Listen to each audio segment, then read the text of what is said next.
This is a wild world we live in, and our paths may really cross, and we'll do a whole lot of living in between.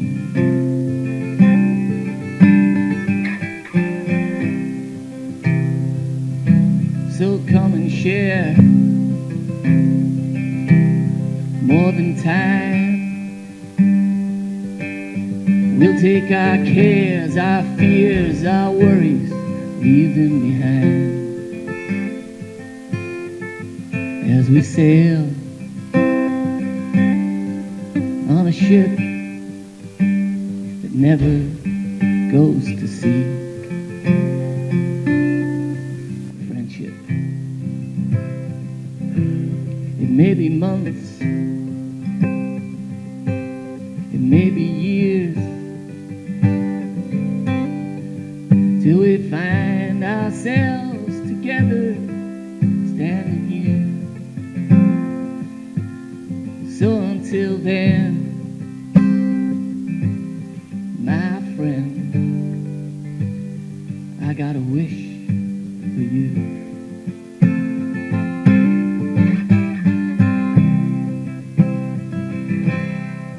Many hearts to keep you warm, many lights to guide you through the storm. May your saints and angels watch over you.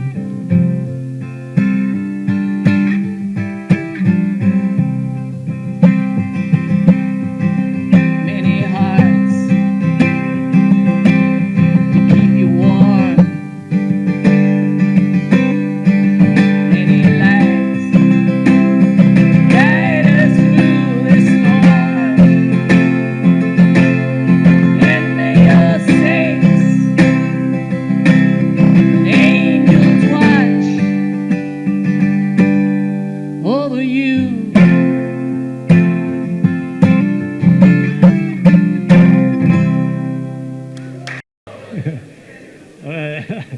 Okay, so we have a lot to get through. Tina described it earlier on last night. She says it's a bit like a festival. And we said, well, that's the way Neil Breslin used to do it. He used to have, when we asked for one band, he'd have like 4 bands. That was the kind of person he was, right? So we're going to do the same today, right? So we have lots of things going to happen. So I'm just going to quickly do the fire announcement, then I'm going to hand you over to Tina. So just a little housekeeping stuff, right? We want this to be informal. So it's 2 hours long-ish, like might hopefully finish before 2 hours, right? But what I'm saying is that at any stage, if anybody wants to go to the toilet, go out for a fag, get a glass of water, did I say go to the toilet? Okay. But basically, from the point of view of the toilets and the kitchens, prefer people without that door around, and the hallway is parallel to this, kind of behind this wall, okay? So if you've never been here before, you just work away. It's very casual. That's the way we want it, okay? Fire exits, the door you came in, and this door here, okay? And what was the other thing? What? Oh, phones. If you put your phones onto silent, please. Would that be okay? And as I said, don't worry if you need to go out and come back. That's fine, okay? And if people are coming in, as people come in, we'll try and get everybody seated. We don't want anybody standing at the back, right? Killian, there's loads of room. Get a chair, okay? Here's Tina. It always has to be adjusted for me. Blame my parents.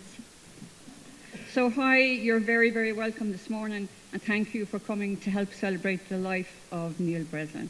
My name is Tina Hunt. I'm a civil celebrant, and I've been asked by Ollie and the rest of the family to lead the ceremony this morning.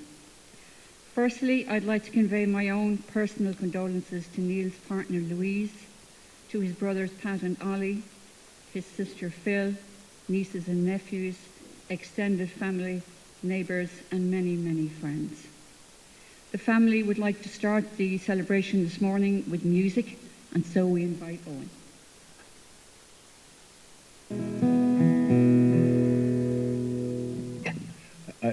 Ollie had asked me if I wanted to say a few words, and there's plenty of people lined up to do that here today, but all I did want to say was that something myself and Neil shared and something that he fostered in me was a love of music. So this is a Christian spiritual, maybe not so on brand for me or Neil, but we'll give it a go anyway. While walking out one evening, not knowing where to go, just to pass the time away before we held our show, I heard a little mission band playing with all their might. I gave my soul to Jesus and left the show that night. While reading through the Bible, some wondrous sights I see. I read of Peter, James, and John by the Sea of Galilee. And Jesus, when he found them very tough, for they were precious diamonds he gathered in the rough.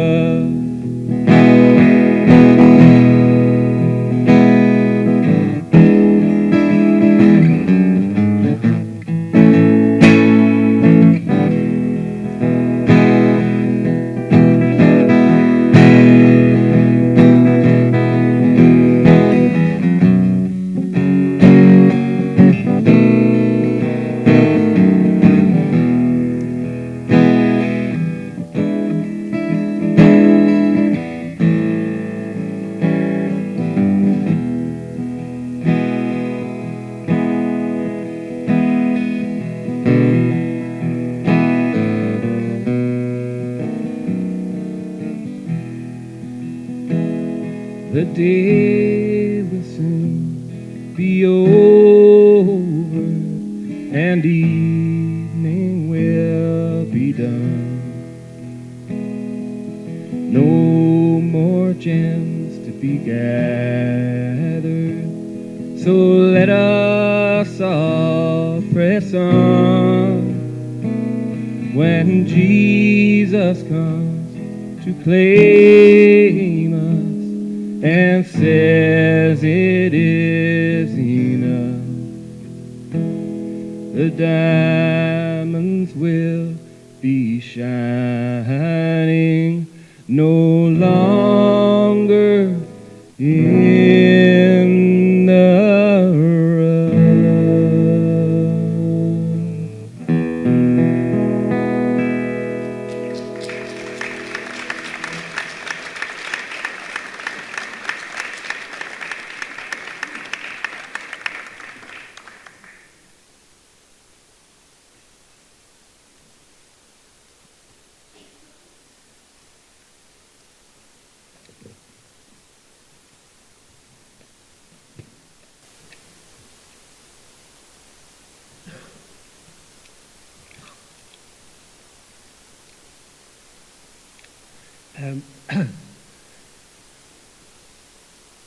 Lads, there's loads of chairs, so get a chair. Okay.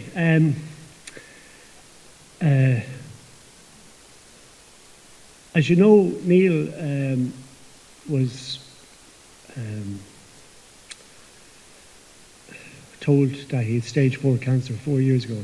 And the first 2 years were fine, but then obviously the next 2 years was much more different. And it was hard for everybody, especially for Louise. But for me, I found I wasn't sleeping very well, and I reached out to contacted Solace, and I asked him could I get some counselling, so I did, and it really helped. And one of the things I did during that counselling, those counselling sessions, where I said I'd write to Neil, so I wrote this piece, and I gave to him about 6 months ago. And so when I was thinking of what I do today, I said, "Feck it, sure, I'll do this." Right? Now, I edited it slightly so that I took out some names, but apart from that, it's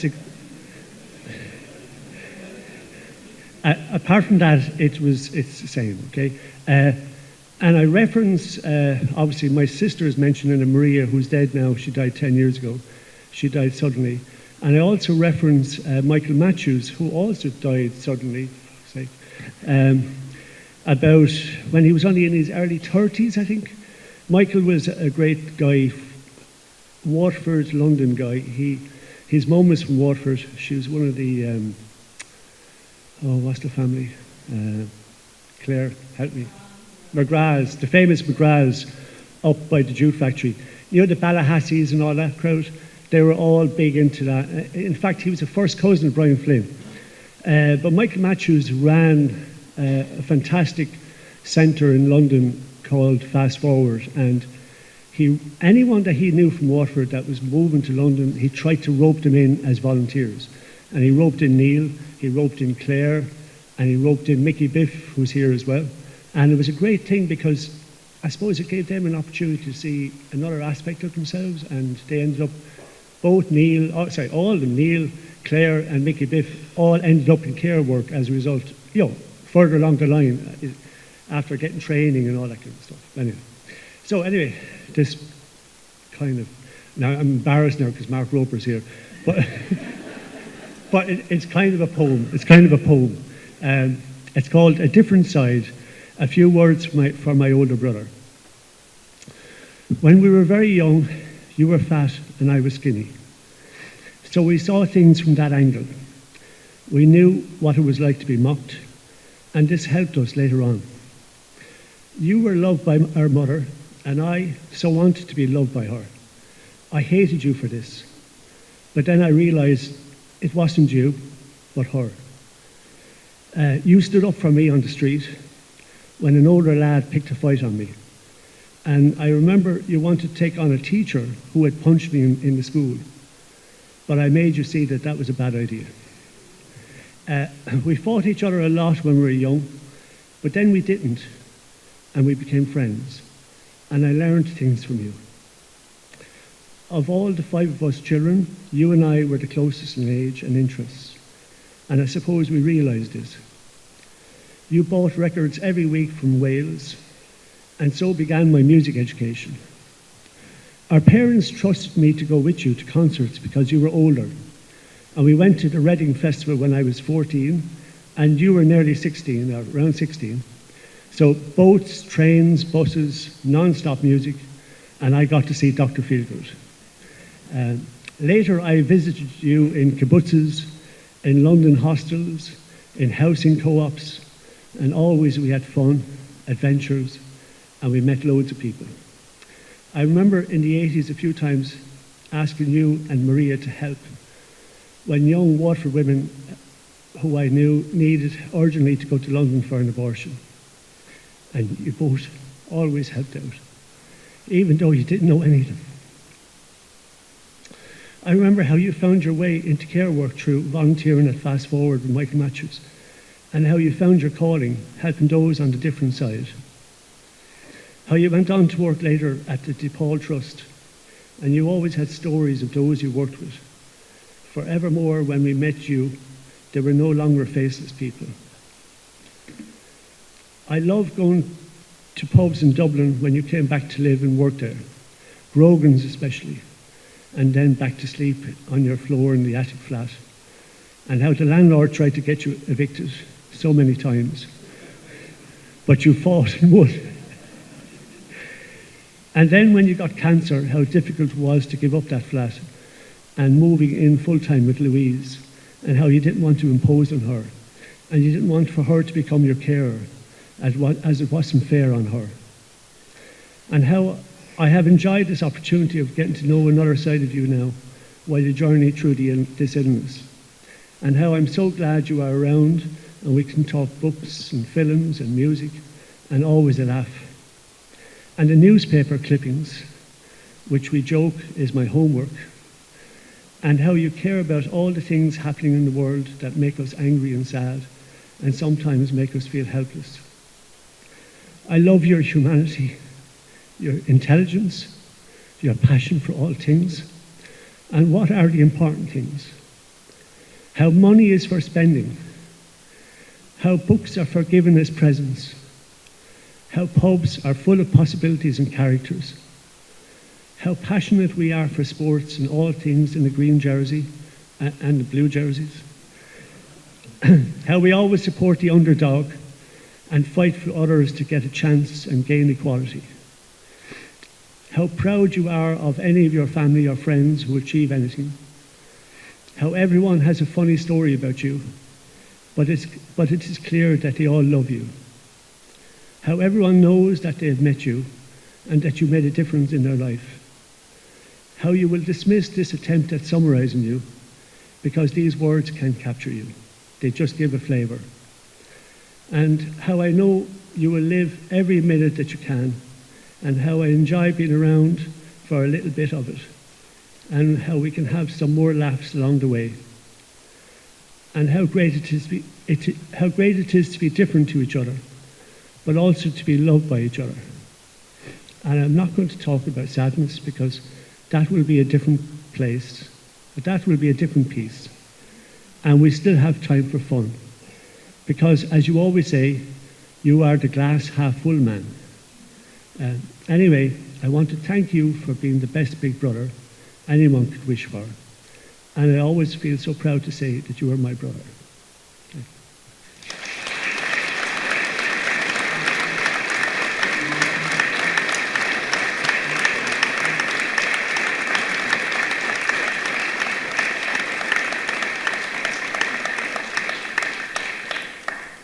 I don't know if Francie is here yet, is he? So we might just change around slightly, and Paul, would you come up to play next? This is Paul Dillon, and any of you don't know Paul, Paul is such a regular over the years in Jordan's, and he's very much part of the local music scene. So I'll hand you over to Paul.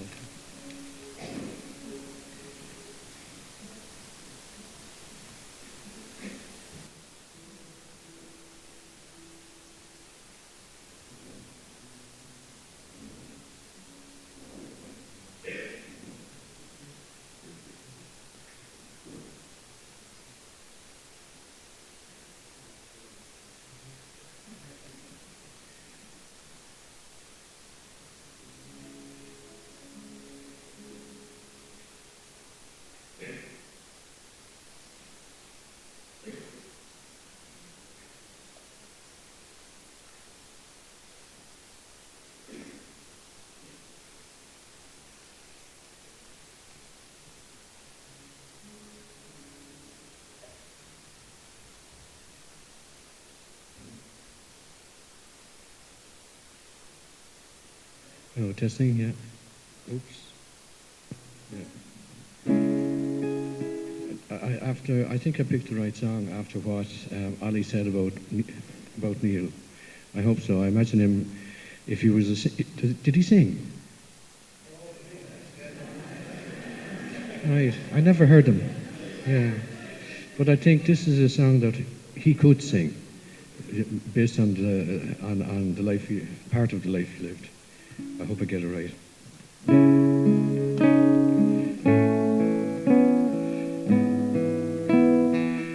Let me carry your burden. If If something's not right, I will let you know. Like the paint that's drying on a heart that's broke. Let me carry your burden. When you get your back on a, let me carry your burden. Get you back on a high when you're feeling low. When the weight's too heavy but you won't let go. Come to me, my brother, I will stay with you a while. Pretty soon I'll see you smile, you know you will. No matter how much you're hurting right now, you know everything will turn out fine. So let me carry your burden.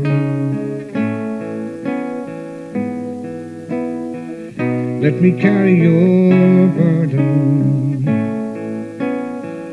When your mouth's on fire but your mind is cold, and you're fanning flames that won't keep you warm. Come to me, my brother, I will stay with you a while. Pretty soon I'll see you smile, you know you will. No matter how much you're hurting right now, you know everything will turn out fine. So let me carry your burden, oh brother mine. Let me carry your burden. Come tomorrow, you'll be right as rain. It'll quench your fire, wash away your stain. Come to me, my brother, I will stay with you a while. Pretty soon I'll see you smile, you know you will. No matter how much you're hurting right now, you know everything will turn out fine. Or you just might see it in another light. Got no dog here in the fight. I can carry your burden, oh brother mine.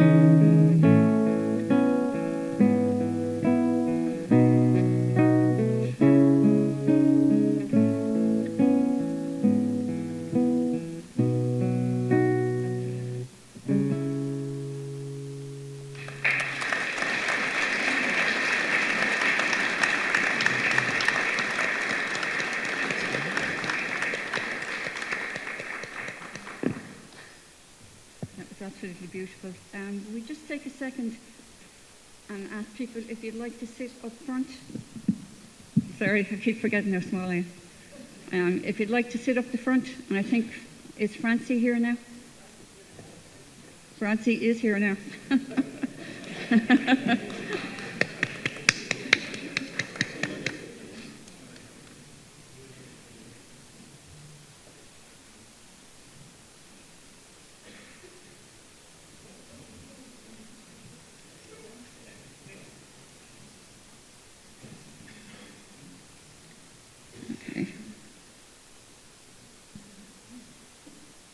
And we'd like to invite Pat Green, a long-time friend of Neil.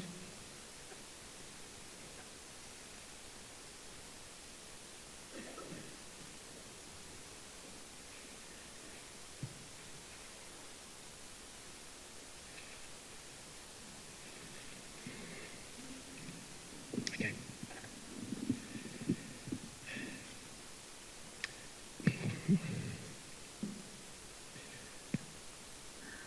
On Friday night when the sad news broke about Neil, I started sending out text messages to people he knew in London, and I got one back from an old friend who said she was devastated to hear of Neil's passing. She fondly remembers great nights of Neil in the Blythe Hill Tavern in South East London. Neil at the centre of everything, singing. He did sing, not very well, but the summer I went swimming, Sally Brown, you know, always surrounded by great people, laughing, the centre of everything, loads of crack. But she finished a message by saying, you know, I really looked up to Neil. And I did too. I parachuted into Neil's life on St. Patrick's Day, I think it was 1991, we first met. What a friendship it's proved to be. He was studying to be a social worker, so taking that step that Ollie mentioned, and he was working as a support worker with people with learning difficulties. And I quickly realised what was different about Neil. He wasn't training for a career. This was him, his humanity. He lived what he did. We used to go to football matches at Selhurst Park, where passed by the house where he worked, and the people who lived there used to come out and wait for Neil to say hello to him as he passed by.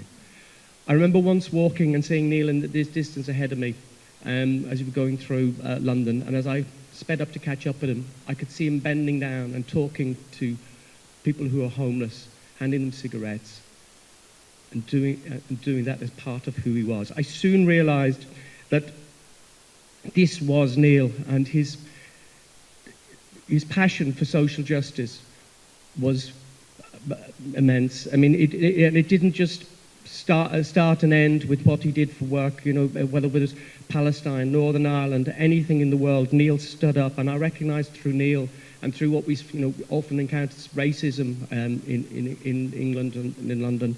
Neil stood up. You don't be a bystander, you stand up. And Neil did that and showed great bravery and great courage and great leadership in everything he did.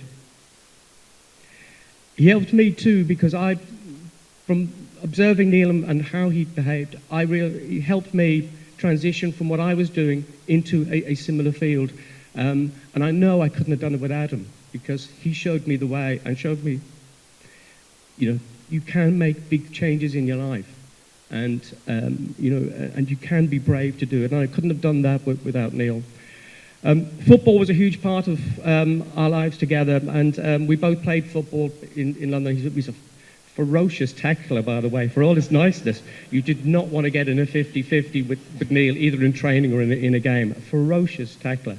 But at one point, we both managed a football team. I managed the first team, Neil managed the second team. And Neil created that team in his own image. He was diverse, boys from all over London, different backgrounds, different ethnicities. They had a passion. They were formidable opponents, but had really eccentric results, partly down to, I think, Neil and his post and pre-match preparation for these games.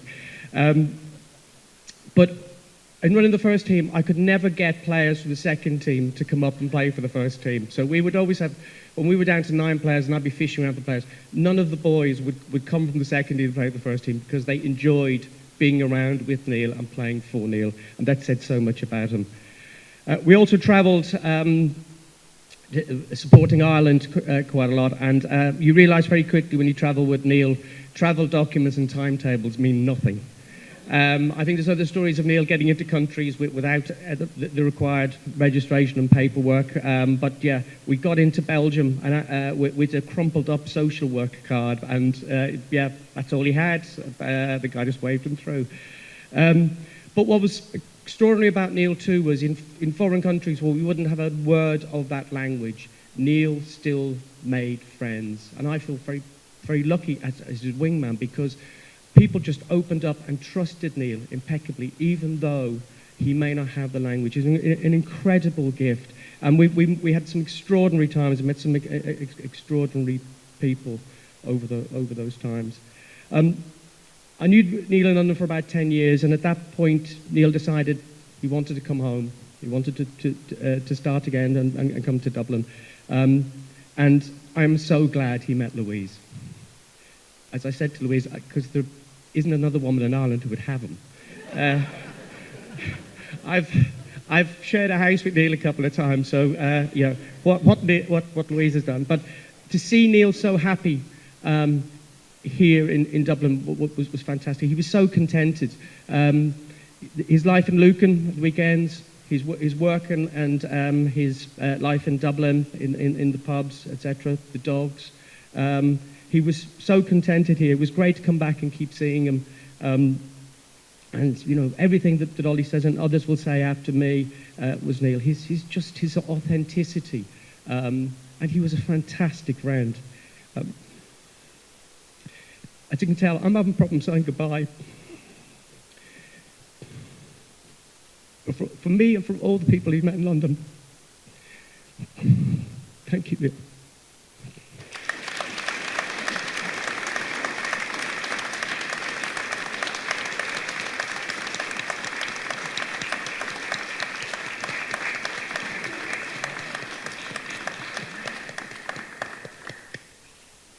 Thank you, that was really lovely.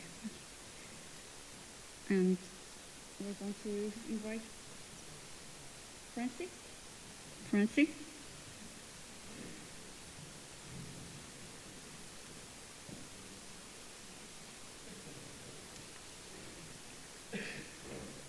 So Francie White.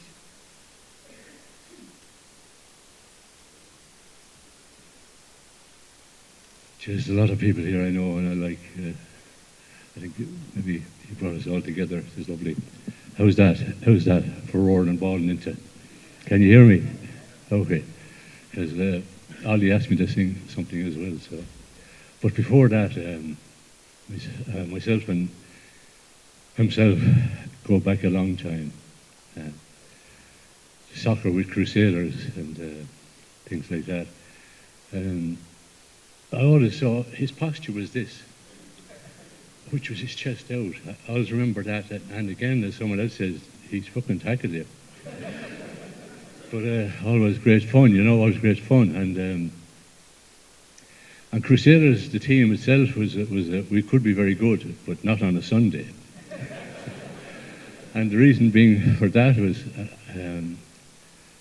we'd all be drinking on a Saturday night. But you heard of Padre Pio, you know, being in two places at the one time, and this by location.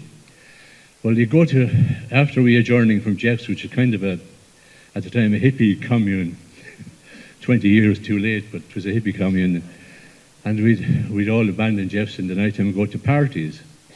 The mystery about himself was, he seemed to be at all the parties. So you go into the first one, he'd be there. Second one, he'd be there. So there'd be this kind of mysterious ability to be in 2 or 3 places at the one time. I have memories of him, so they're not all connected, but they're in here somewhere. You know, festivals, the music, and the crack. I have an image of him dancing in my mind, of dancing wildly, not very gracefully, but wildly, which says a lot from energetically.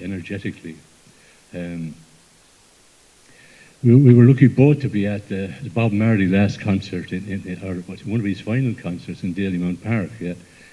And we were in a state of some kind of consciousness. I don't think we'd be classed as sober, but we had a great time. One of the best concerts I was ever at.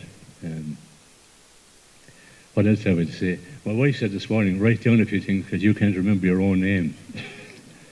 So I'll see, am I leaving anything out? Oh yeah.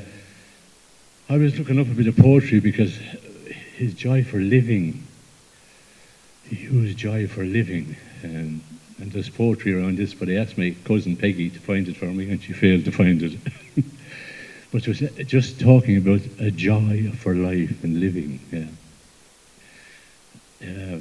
I saw a photograph of him, and I was here. I just wanted to mention that too this morning, that a photograph of him out in the Crusaders jumper, out on the pitch, with Noel Condon being the referee, and Paddy Curtin being the other side of the team, and they shaking hands. So I think it was the second team playing the first team, but generally that just meant we do that before we go drinking. So what else have I here?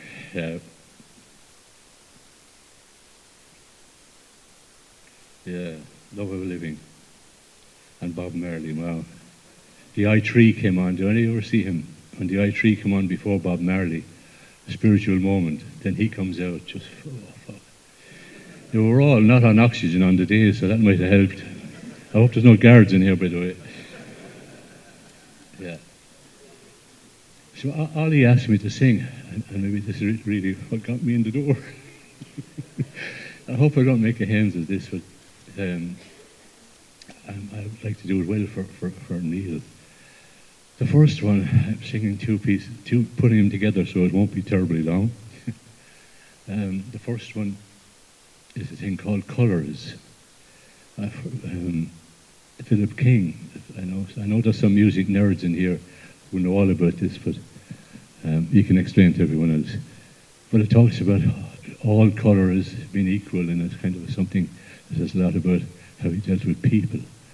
And the next one then is a kind of a out of the Irish tradition of bush music, which has not much meaning, but great energy. And when I was thinking of this one, I could see Neil dance wildly. Now, I hope I don't make a balls of this. So, okay. This is Colours. We have been told that white stands for purity. I've heard it whispered it has the favour of God. Someone said colours are all in the rainbow. I say to you that some are with God. Down in the gutter I heard someone crying. Thought I heard laughter to add to the roar. That's the confusion of pain and illusion. Reach for my hand and I'll give you my soul. Deep in the gutter I heard someone crying. Thought I heard laughter to add to the roar. That's the confusion of pain and illusion. Reach for my hand and I'll give you my soul.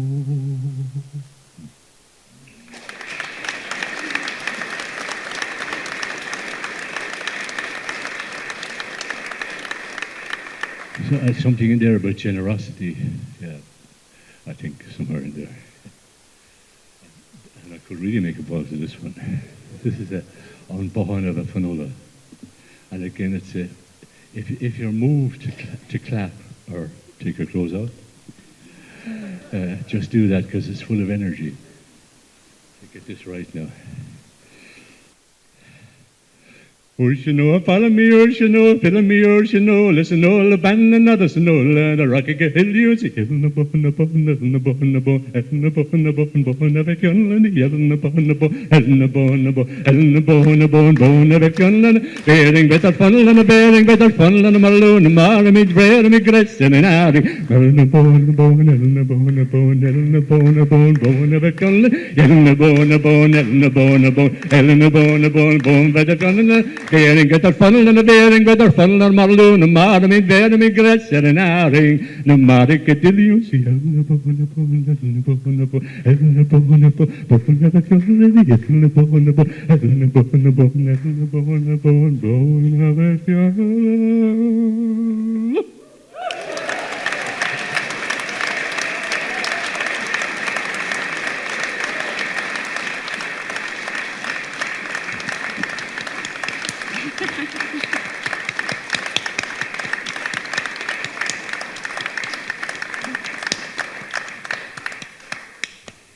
Thanks a million, Francie. That was brilliant. I nearly forgot I was here to do something. I was getting carried away. Okay, so now we would like to invite Phil, Neil's sister, and accompanied by Leo. Okay, how do I follow that? I haven't written anything down because Ollie said an awful lot that you all know about Neil, his character, his personality. But it's really appropriate that we're here and that we walked down Patrick Street last night. Because some of you know, but some of you may not know, that you go out these doors, out to the street, turn left. The first building was where we were brought up. It's our home. It was Breslin's pub, or the corner bar. And when we talk about Neil and how the person he became, a huge influence, and was really the start of it all, was in that pub. Because in that pub, every night, especially on Friday night and Saturday night, lots of people came, and they were very interesting people, but they all had a song. They all had a song that they sang, just like Neil had his song. Every single customer had their own song. And we as kids knew all these old songs, and people would wonder how you knew songs like Autumn Leaves, Send Me the Pillow That You Dream of, 16 Tons and What Have I Got, etc. Some of you will know exactly who sang that. But he was, as you know, number 4 child. Pat is number 1 child, our big brother, and then our lovely sister Maria, so I'm the one in the middle. And I was fat too. So me and him, people used to say, make fun of us, especially the boys at the De La Salle, because we had to walk up and down. I was up at the Mercy, and we had to walk past De La Salle School, and people used to scream out at us, oh, you and Neil get there first, and you get all the food. And Pat and Maria and Ollie are skinny, because you two eat everything. And yeah, quite hard times. I remember walking home with a cello once, and I got stoned, believe it or not, outside De La Salle, because people said, what are you doing with that overgrown guitar? But Neil would come to my defence. But the character of Neil and his personality is quite interesting, because our older brother Pat was passionate about everything. When we were really small and didn't understand what was going on, he would be banging on to us about what was happening in the world. And when you think of, what his values, an awful lot that started at home. So I think Pat definitely influenced that bit. Maria was the first one to bring music into the house.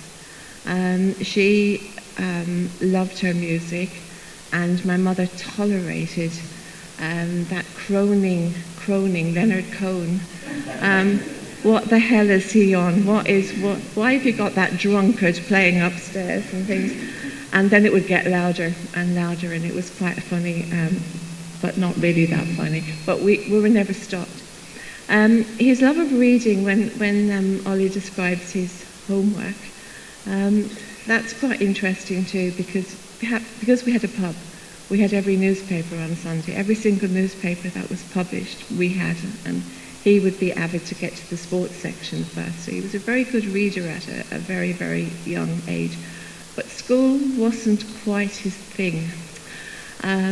He went to school, but he wasn't very academic. So I, as you know, moved to London, moved to England, settled down, got married, had babies. And it was wonderful when he came to, and I could spend more time with him. And he was doing work, voluntary work, and I could see that he might be a very good social worker. And he said, but I haven't got my leaving cert. I can't do this, Phil. And I said, yes, you can. And I got him the application for East London University. And I told him about mature students, that if you're 26 or over, you didn't have to have A-levels or leaving cert. They'd have a different program. And he said, but I won't be able to do it. And this is really interesting, because you all know our confident Neil, but he had his doubts about this. But he went ahead, he did the application. Actually, never mind, if I don't get it, it doesn't matter. We'll go. And the day of the entrance, the assessment, he was really nervous. So he had an interview. Of course, that was wonderful. They loved him. You know, there was 4 people interviewed him, and it went really, really well, and they could see how engaging he was. And he'd done all this voluntary work, etc. But then he was terrified, he said. So he had to go into a room. It was very formal. There was about 50 other people, and there was paper in front and a pen. And the question, you know, and he was thinking, I'm not very good at exams, but he told me later. But it was, tell us about a book that changed your life. That was all that was on the bit of paper, and he thought, thank you, God. And we're not a very religious person. And he wrote about my left foot. He had just finished reading Christy Brown, and the book he thought was just amazing. And I said, how much did you write? He said, I kept writing. And writing. And I said, well, what did you write? He said, everything. How the book was amazing, how disability rights. And I said, oh, you're going to be fine. And of course he was. And you know, he sailed through the course. He was on that course with young people who had done A-levels, people who were very academic. But actually, he was one of the top students because he understood it, he got it. And when you talked about him bending down in the streets of London with the homeless, I used to take my small children out with him sometimes, and Jerry, and I always remember this day walking past Euston Station, and we were freezing. The weather was a bit like this, and we were walking down, and suddenly got, hey, Neil! And there was a group of homeless men sitting down, drinking their cans, and he went, oh, come on. And we all had to go over, and he introduced us. And they weren't homeless people. They were, you know, John, Mark, Martin, whoever their names were. And I think my children learned at a very, very young age that actually everybody is equal, everybody is important. And he would say all the time, everybody is just one paycheck away from being homeless. And that was him, and I'm really, really proud of him. I'm so glad that he's not suffering anymore, but we will miss him terribly, and we love him very much. Thank you.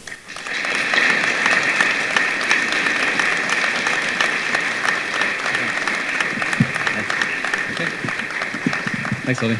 Hi, everyone. Ollie, thanks for putting on a great festival. It's also an international festival because we've got my cousin Jane and her partner Roddy, hopefully not their kids, they've been at 4 a.m. in Canada, and lots of friends in England, and my brother Jack as well.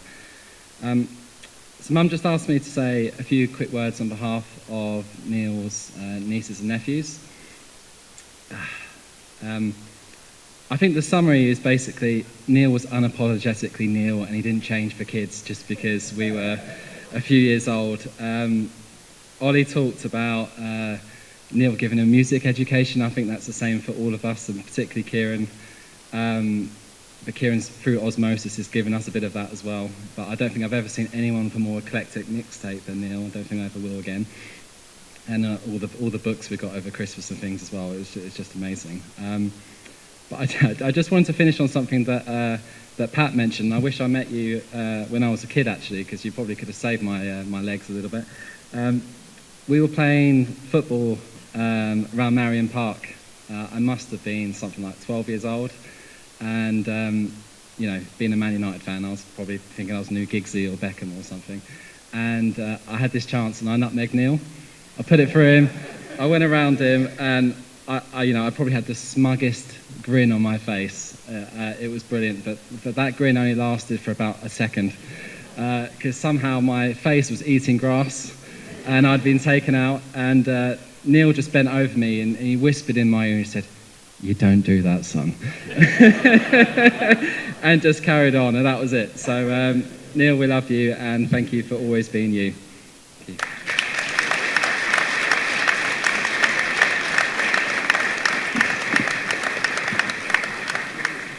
Yeah, John did it. Louise would like just to say a few words.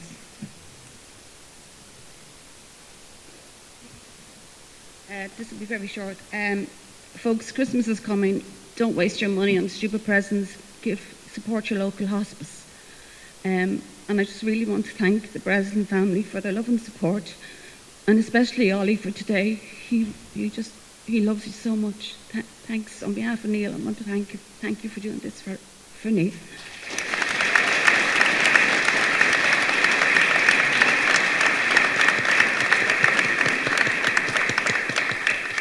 Thank you, Phil, Leo, and Louise.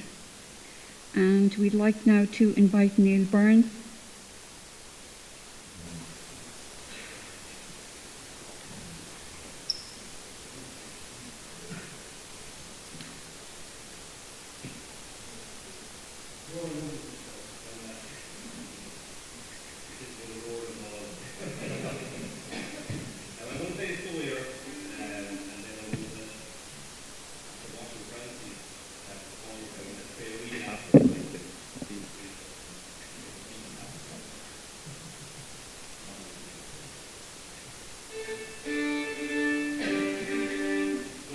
Paddy's ramble through the park. I'm sure there's been many ramblings through the park, but we've been to a nice, simple kind of a reel called the Rolling Wave after that.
Thank you, Neil. Really, really wonderful. That was gorgeous.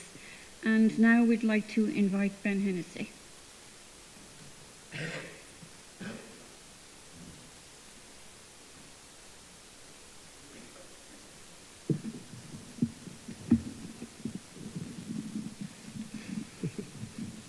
It's okay, is it?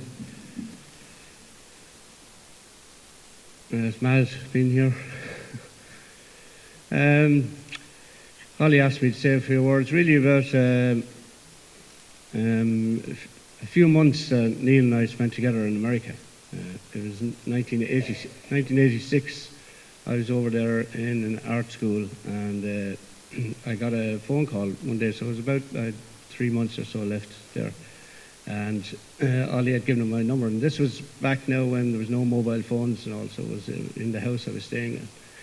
And I was 25, full of beans, and I remember I answered the phone going, "Yo!" Not knowing who was on the line, of course. And he said, "Where are you going to?" "Yo, you're from Johns Park." And that was the start, really, of a beautiful friendship. Like, I'd known Neil very kind of briefly through Ollie, but we'd never really, been socialising together. But we spent 3 months after that, and we kind of remained lifelong friends. That day, in fact, I was hanging an exhibition, and Neil came along and helped me to hang it, and became part of a kind of almost the heart of what was a kind of wild bunch of international art students from all over the world. With Japanese and Chinese, a chap from El Salvador, South Korea, who kind of remained friends, or we kind of reacquainted, I suppose, when the social media came on board. But Neil and I, we were kind of inseparable from that moment. We used to play football, and like nobody played football over there much. So it was often just the two of us in a park, hitting the ball to one another like kids. And he was very critical of my heading ability because I was tall. He thought I should be a bit, whereas he could, challenge you with his head.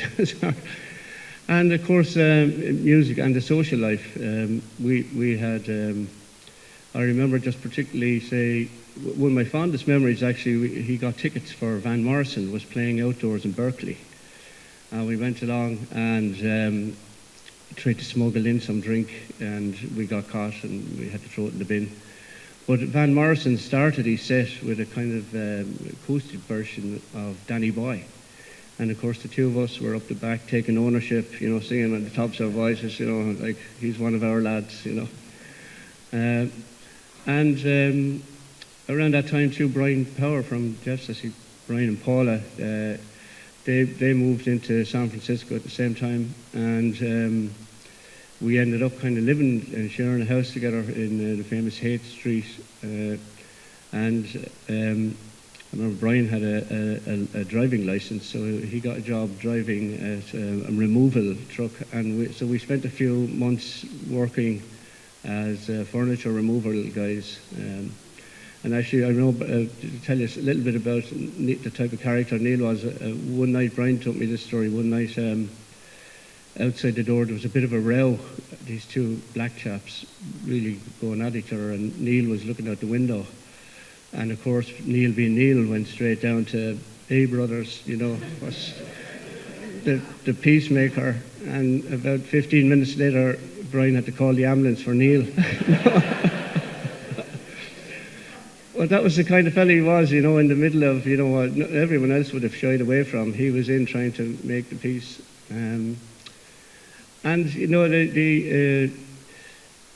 The other kind of story, I suppose, is like, as I said, it was way before phones, mobile phones and social media.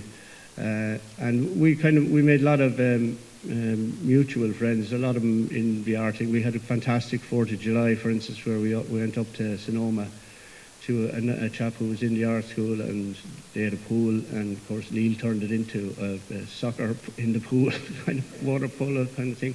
But he remained kind of friends with a lot of those. And when I returned, I had a very good friend called Art Larson.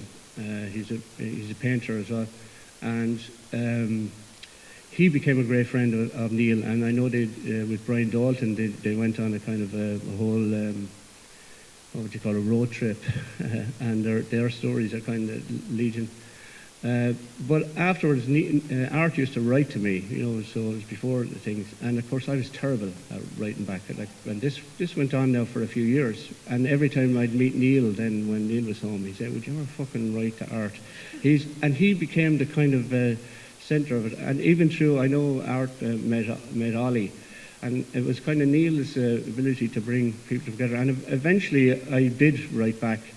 And I ended up going to visit. Art had moved to Barcelona, and Neil and Art had become, very kind of close friends. And it was like Neil's insistence that brought Art and I back together. And Art and I are very close again now, and he's actually watching this through the live stream. And I remember at Neil's his party that he threw in Downses. And it's when I remember Ollie telling me the story that he'd went to his doctor, and and the doctor thought it was a good idea, put something ahead of himself. And Neil was hoping that maybe he'll do it in August, and the doctor said maybe go June, thinking he might not make it as far as August. And of course, there's another year and a half at least, whatever. But at that party, he was with Brian Dalton was there. And so we actually rang Art from the pub in the thing, but Art couldn't make it. But Art did come to visit then last spree, and we met up with Neil again in Downses, and I have some lovely photographs of that. And actually, just in this, we're looking at some beautiful photographs from Owen's wedding, and there's a great one of a few of us, and we're all laughing, and we're all looking at Neil. And that kind of summed him up, I suppose. In some of those, those any time you were in his company, he was always kind of became the centre of the company. And he always had a kind of beautiful and funny stories. And, we kind of, I suppose what I'm trying to say is we all kind of grew together. Like, I don't know if I would even know Art Larson now if it hadn't been for Neil and, forcing me to never fucking write the letter back. Like, he was just... one of those beautiful men. The last I spoke was just after the recent Elvis Costello gig. I phoned him and we just had a little chat. But I don't really have any more to say, except he was kind of, if a guy could be described as full of love, that was him, for all things. It's a privilege to know him.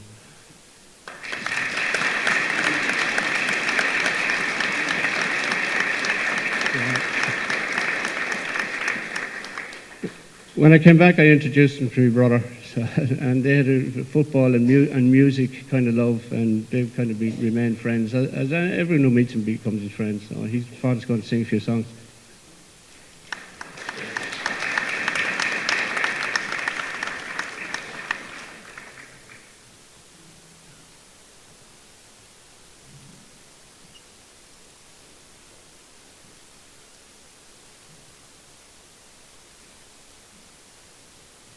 Hello. No, I'm a nervous wreck. So hopefully I'll remember the words. It's very appropriate that I'm here in this room, actually, because myself and Neil spent a lot of time up in that balcony with Louise there at the Imagine Festival gigs. We'd set up the gig and then we'd all go upstairs. There was a stairs, now it's just an up. And we drink red wine and watch the finest of music down here.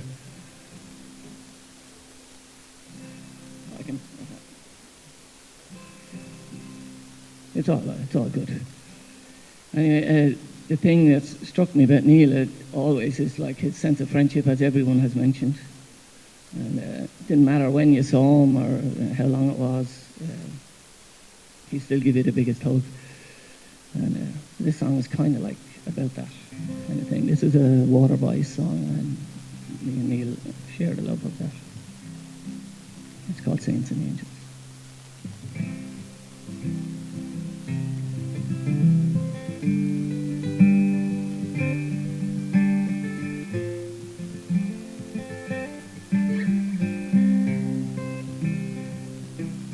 This is a wild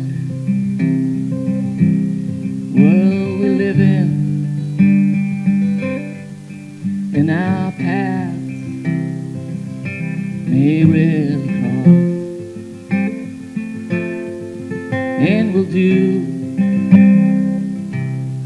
whole lot of living in between.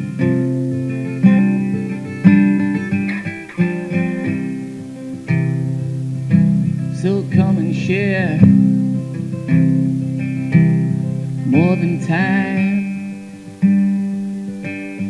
We'll take our cares, our fears, our worries, leave them behind.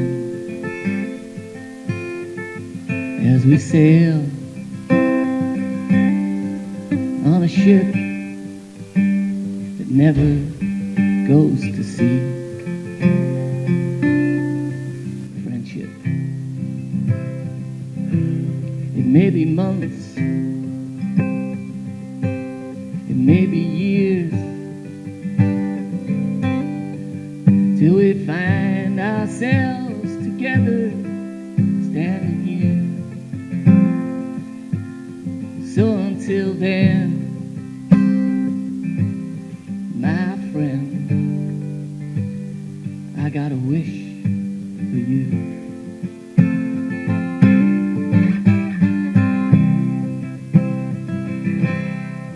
Many hearts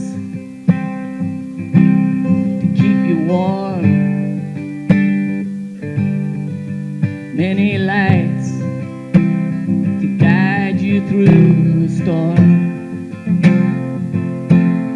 May your saints and angels watch over you.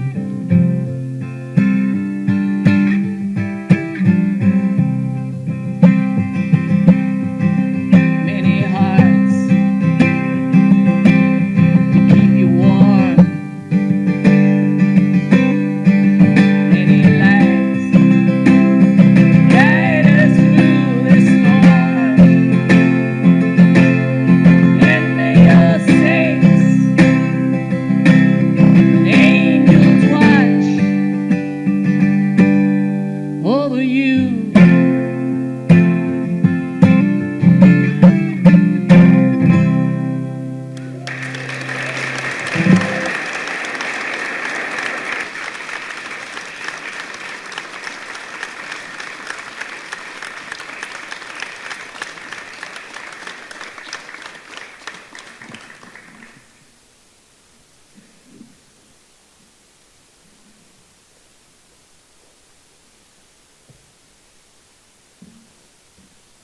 Thanks, God. I just had to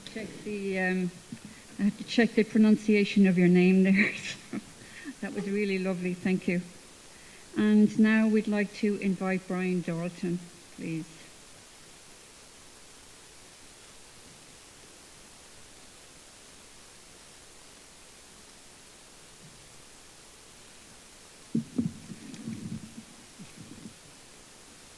Hello, everyone.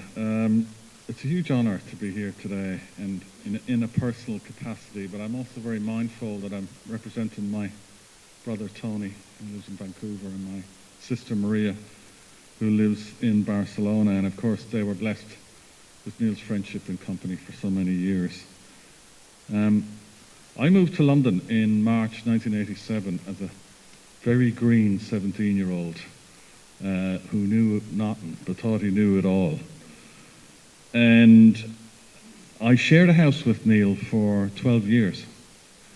And I shared a football pitch with him for 10 years, I'd say. And I partied a bit with him too. He had an absolutely amazing capacity, an appetite to make connections like no other person I've ever met. And has been mentioned here before, he always believed in the potential and possibilities of people. But he was tough too. He was tough. I mean, playing football with him, what he lacked in pace, he made up for in a late tackle. And he'd hit you hard and late from behind, and I've seen many a guy cutting too. But as Neil would say, actually, it hurt me more than it hurt them, and they will be a better person as a result of it. That's what I call a social worker. And I remember Neil's journey into CQSW his practice was immaculate. And I remember walking around Camden with him. And I did some night shifts with him in Southwark, but he was an outreach worker in Camden. And he was like the Pied Piper. He knew everybody. And he knew and acknowledged and had the name of everybody on every street corner. The unloved, the unseen, the unheard. And they saw Neil. They saw themselves in Neil. And Neil reflected back their humanity to them. And I've worked in health and social care for 30-odd years. And that's a very, very rare thing and a very beautiful thing. But I suppose what we remember most about people is not what they say to us, but isn't it how they make us feel? And Neil made those in his company and those in the warmth of his friendship like we were important and we were valued. And he made us all remember that if you believe in something, then it's right to stand up for it. And you know, I was his wingman for many a night out in London. And he had a particular beef with the bouncers down at the Swan in Stockwell. We were in shower, you know. And Neil made a point of like educating him every time he was down there. And it was that close to kicking off every time. And sometimes you'd hold your head in your hands and you think, God, I don't know if I'm going to make it out of here alive. But for all of that, you were pleased he did it, because you know what? He'd do it for each and every one of us too. He'd stand up and he'd back you 100%. And that was a beautiful thing.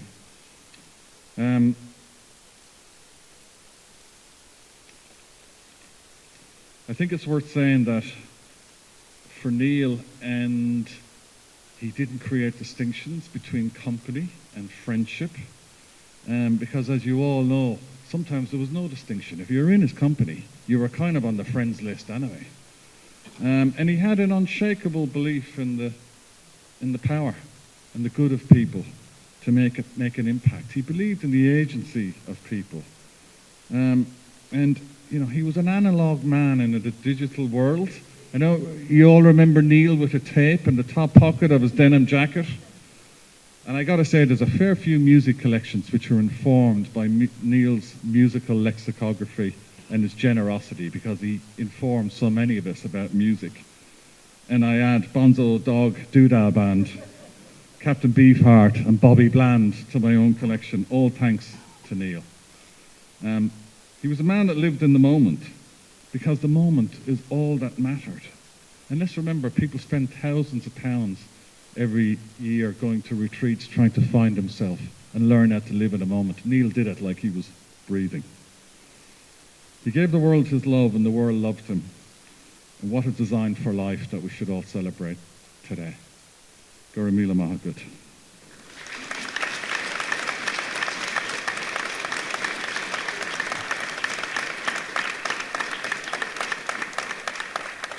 And I'd like to introduce my brother, Gary.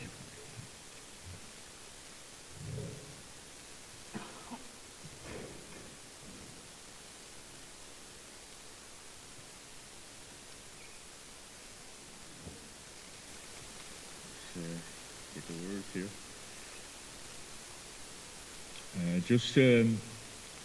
Today, I thought, you know, it's not the day for wearing black, and I'm so delighted that Louise is not wearing black.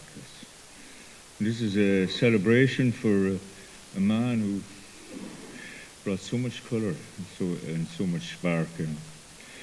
And in the 80s, Ireland was black and white, but fucking awful lot of grey. And you know, there was banks were trying to rob us, and priests were trying to ride us, and fucking like statues were the only things were moving. And but I think Neil and me and a few others around the same time we were looking around and going, you know what, I'm out of here. And so a load of heads arrived in London at the same time, and me and Neil were technically homeless, and we weren't really homeless. We were just little boys who ran away from home. And so we arrived, and we got put up in the Highbury Hotel, and bed and breakfast. And I shared a room with Neil, like this tiniest of rooms, which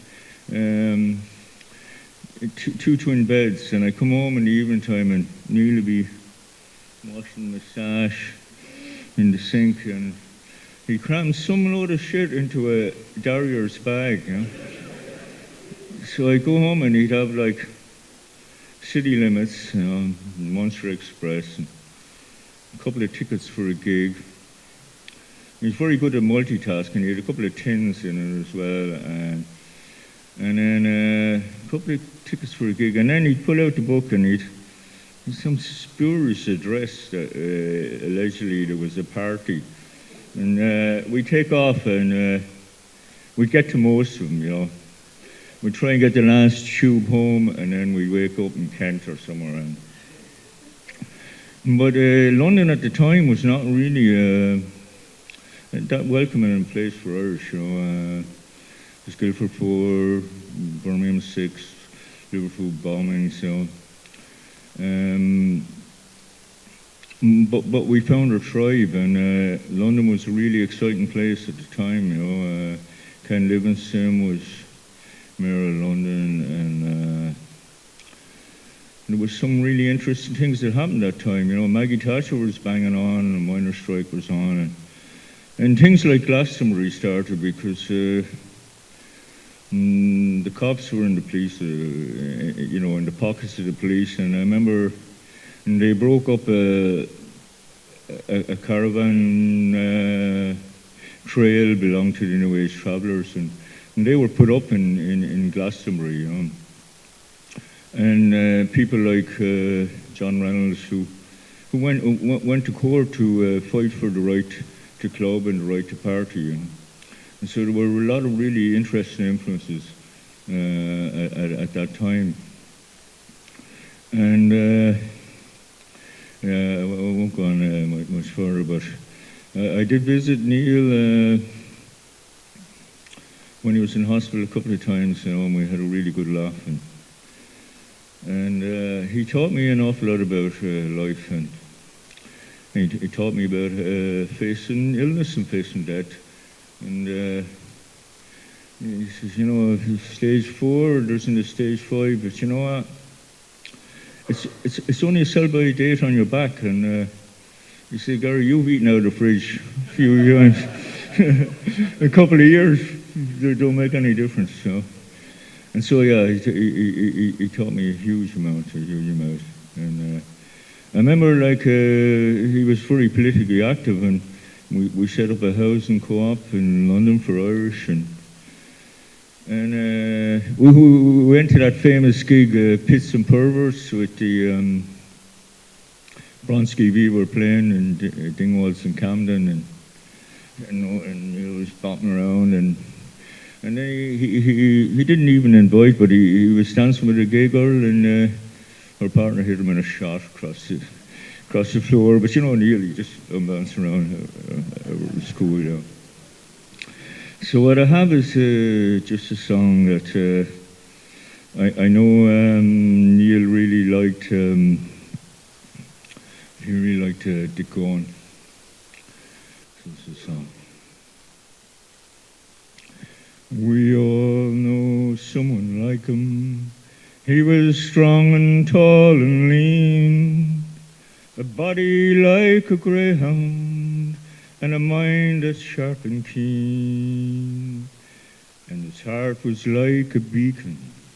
It was light and strong and bright, and everyone he met was welcome into the light. And it's not what you're born with, it's what you choose to be. It's not how big your share is, but how much you can share. And it's not the fights you dreamed of, but those you really fought. It's not what you're given, it's what you do with what you've got. And what's the use of 2 strong arms if you only push and shove?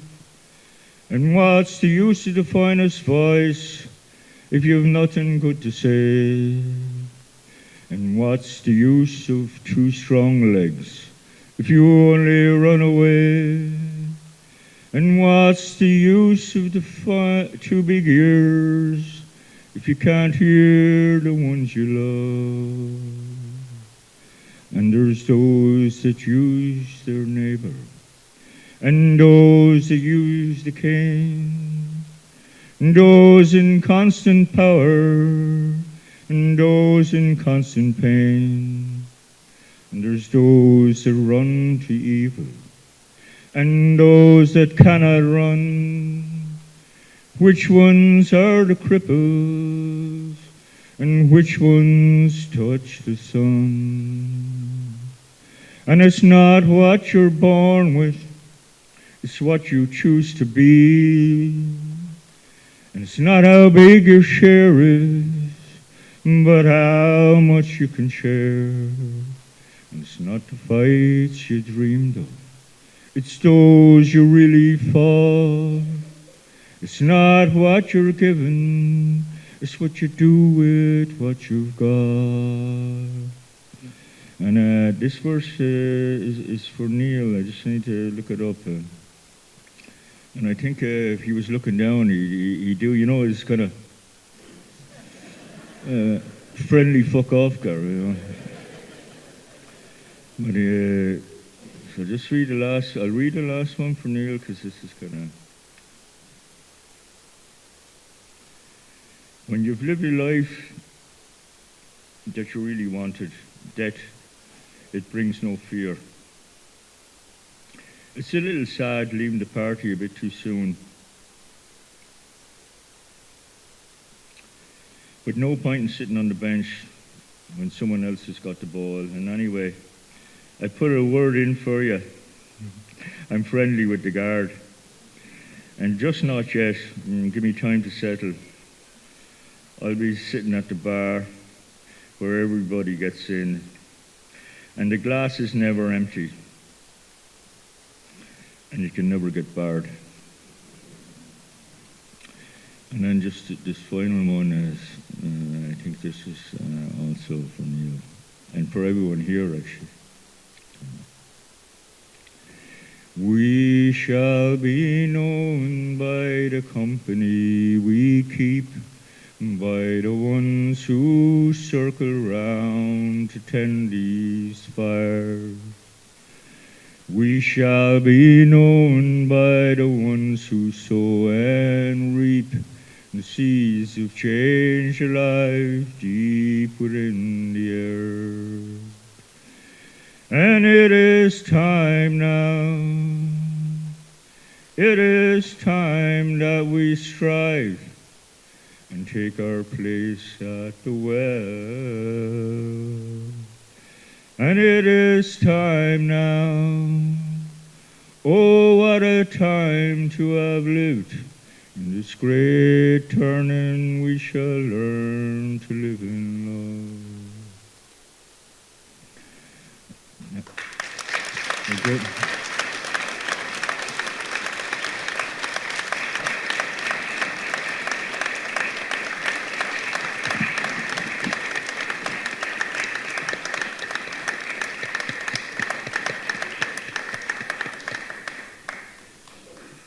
Thank you, Gary. And now we'd like to invite Mo Ryan, a childhood friend and schoolmate of Neil.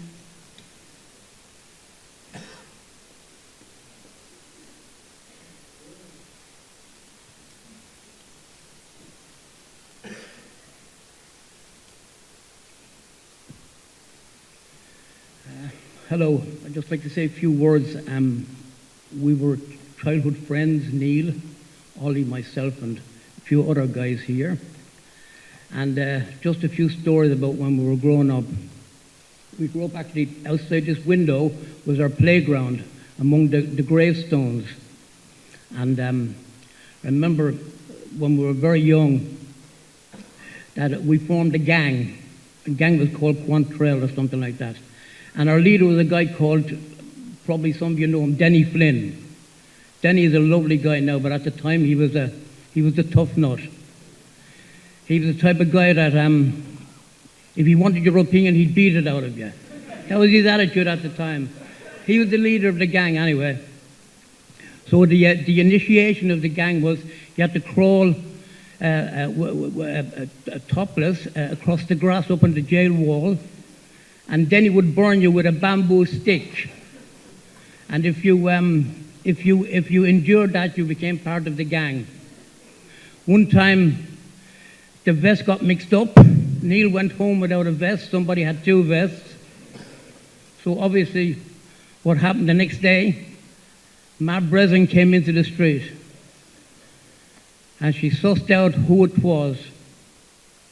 And then he was banished to Johns Park for about 2 months. Wasn't allowed to come back into Corrigan Park. We all grew up together. We in the Scouts, altar boys. Neil used to do the altar boy, and because of his character, after one Sunday after Mass in St. Patrick's Church down the road, they were finished, and someone passed a comment. It was very nice of the priest to give Neil a hand with the Mass. And the same with the Scouts. Also, Neil liked football, as you well know. You heard from the previous speakers. I would call him the Vinnie Jones on steroids. When he entered onto the pitch, he was rough. There was no mercy. He managed the team in the mid-70s. 5-a-side and 7-a-side. 5-a-side in St. Joseph's, 7-a-side in Tremor. And a friend of mine, Robbie Burns, was telling me that the name of the team were Zeppelin, after one of his favorite bands at the time, Led Zeppelin. And sometimes he would turn out for the team as well. But apparently, I didn't know they won a lot of games. They were All Ireland champions in 7-a-side for 2 years running. They beat Northern Ireland champions as well. And then knowing that Neil liked Led Zeppelin, I remember one time, I think in Jeff's or in the Old Road, we were winding them up about Led Zeppelin, and somebody said, maybe me. Somebody said, I really do believe that Rolf Harris's version of Stairway to Heaven was technically better version than Led Zeppelin. And of course, Neil gave the obvious thing. He looked straight into my face and said, that doesn't even warrant a comment, and walked away. And later then I met him when I used to go into Jordan's, and we used to drink there, and I was told I shouldn't mention this, but there was a house around the corner that we used to frequent after, 2 Bailey's New Street. I went for a bolt of lightning to come in the window at me. 2 Bailey's New Street. That was a wild house. And Neil being so passionate, and he always seemed to know, as the earlier speaker said, he always seemed to know where the parties were, right? Always had a knack for it. He was like the guy out of the Chitty Chitty Bang Bang with the child catcher. He knew where the sessions were on, himself and Gilly and Butch. But not much more to say, really. It's just we grew up together, and I think the measure of the man was in the late stages of his illness, the way he handled it. I just hope I have the bloody strength and courage to handle it the same way. And God bless him. I see you down the road, Neil.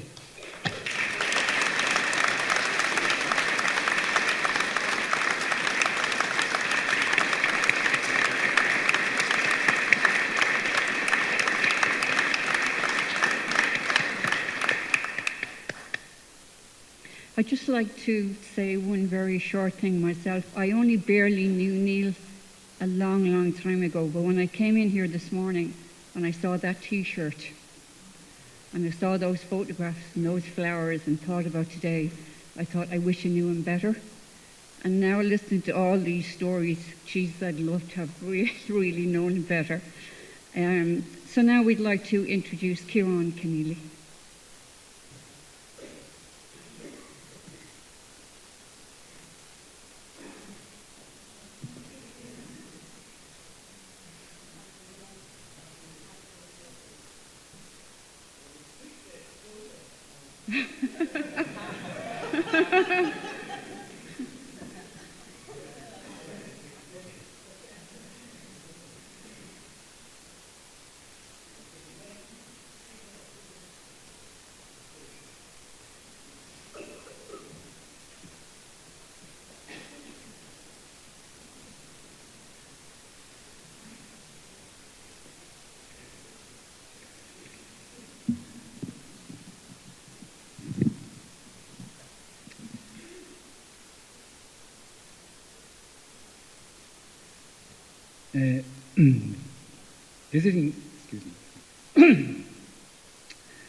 Visiting Neil in hospital was an adventure as well as a pleasure.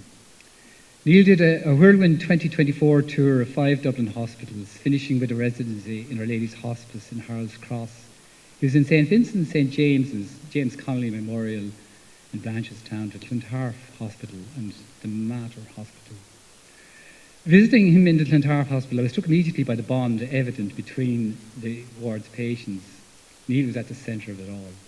He immediately introduced every other patient by name, and indeed every member of staff we encountered during that visit. My first task was to commandeer a wheelchair and wheel him out to an outdoor patio area. All of the other patients wished him a pleasant trip and welcomed him back as though he was just back from holidays. On closer interrogation, Neil was proven to be a bit of an inspiration through his determination to get up and go, and every departure from the ward, even for those travelling out to a general hospital appointment, became an occasion for benevolent good wishes on departure and a hearty welcome back, with slagging about the amazing experiences they might have had on their time away from the ward. He was a very happy camper there, particularly as he had control of the remote control. But he was a benevolent controller of the remote control, and he kept his fellow patients happy with a carefully curated selection of TV. The Mater Hospital proved to be a different kettle of fish, as he failed to gain control of the remote. But he did manage to ensure that his suggestions for the TV were heard and occasionally taken on board. He still managed to establish names and, as always, introduced his visitors to as many people as possible. The journeys outdoors were a bigger challenge, but he made them happen. Again, a wheelchair was commandeered, and the afternoon started with a visit to the Echo Street's entrance. There he greeted incoming visitors, said his hellos to some familiar faces, and gave his blessing to the stressed incoming patients. The second part of the journey involved traversing the depth of the hospital, it's a big place, going down a level and exiting by the North Circular Road entrance. There was a slightly larger paved area outside here on which to park the wheelchair, but the pace of the traffic was a lot busier and it was a lot noisier. Again, he surveyed the people moving in and out of the hospital and finished this leg of the journey by blowing smoke rings at the inmates further down the road in Mountjoy Prison. The excursion finished following a visit to the hospital shop, where he bought his 2 daily newspapers, a white chocolate Magnum, and occasionally sweets for his fellow patients. The next visit I made was one to Our Lady's Hospice in Harold's Cross. The really big change that occurred with his move to the hospice was now that he had his own room. I would have called it a suite, with his own patio, an outdoor seating area, a large, specially adapted bathroom, and a very large bedroom with a TV and his own remote control, a fridge, and a fold-up guest bed. However, his immediate reaction to this new accommodation was one of loneliness. He really missed the camaraderie of his fellow patients in the shared wards, and he was rapidly realising that he did not have the strength to shuffle his way out to meet and to visit his fellow patients in the hospice. An occupational therapist called Sean set about accessing an electric wheelchair for him, and Neil took to the joystick controls like the proverbial duck to water. Now remember that Neil never drove a car, despite An Post sending him to Dublin for driving lessons. It was quite a sight to see how he quickly learned to manoeuvre the chair in and out of his room, up and down the corridors, and eventually making it to the outdoors and around the grounds of the hospice.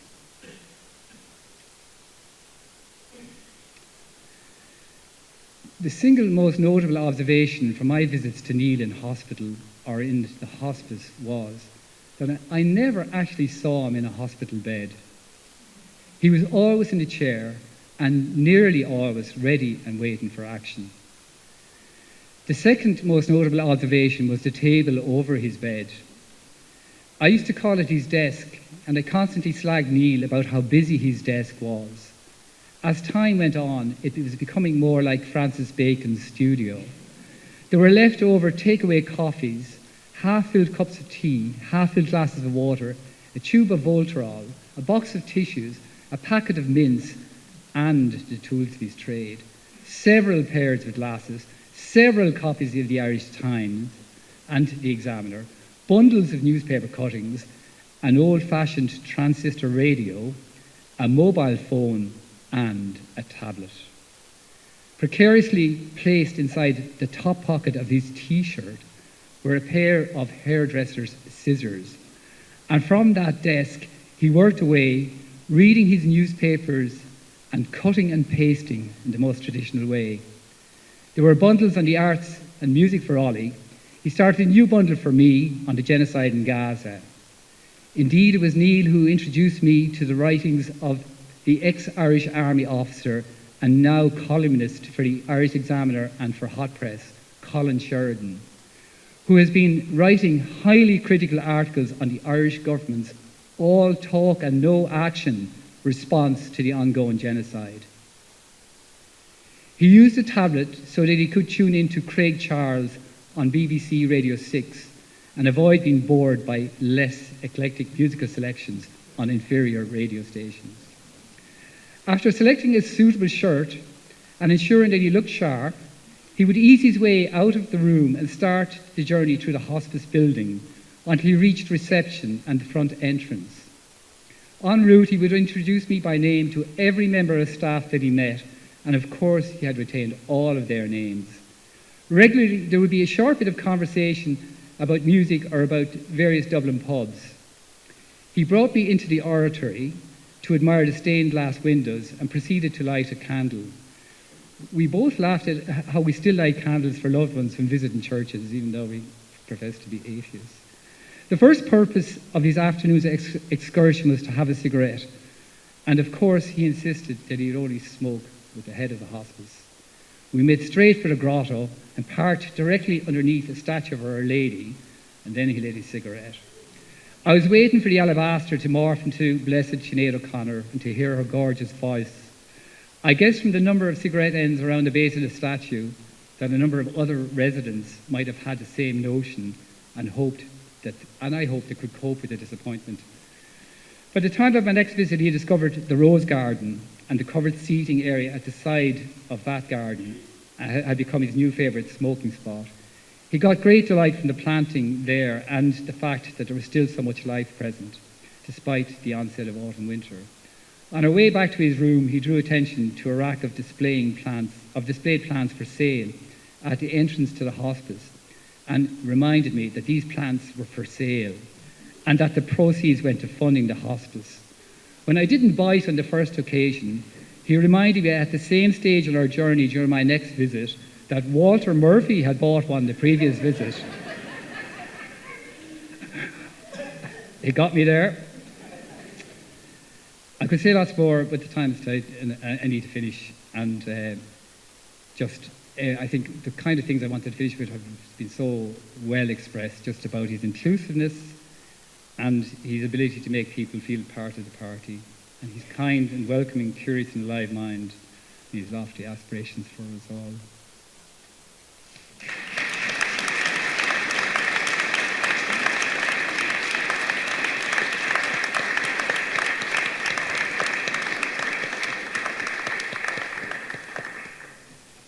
Thank you, Ned.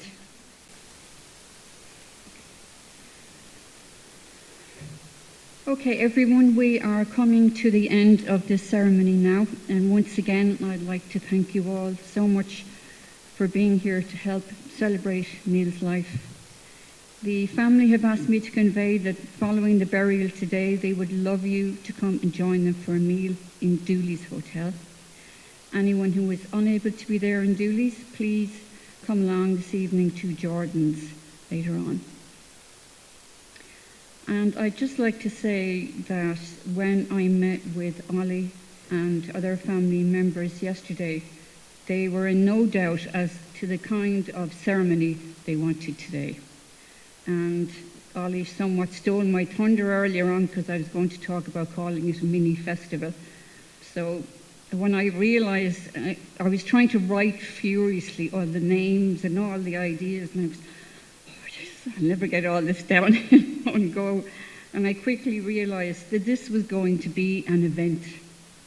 And I said to Ollie, this isn't just a celebration of life, Ollie, this is a mini festival.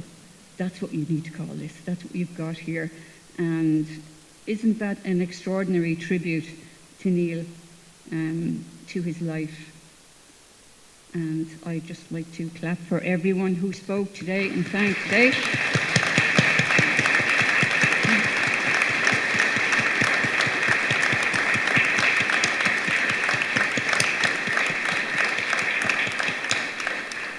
And now, please feel free to stay a while and chat. There will be, I think, some background music, and it will be Neil's December playlist.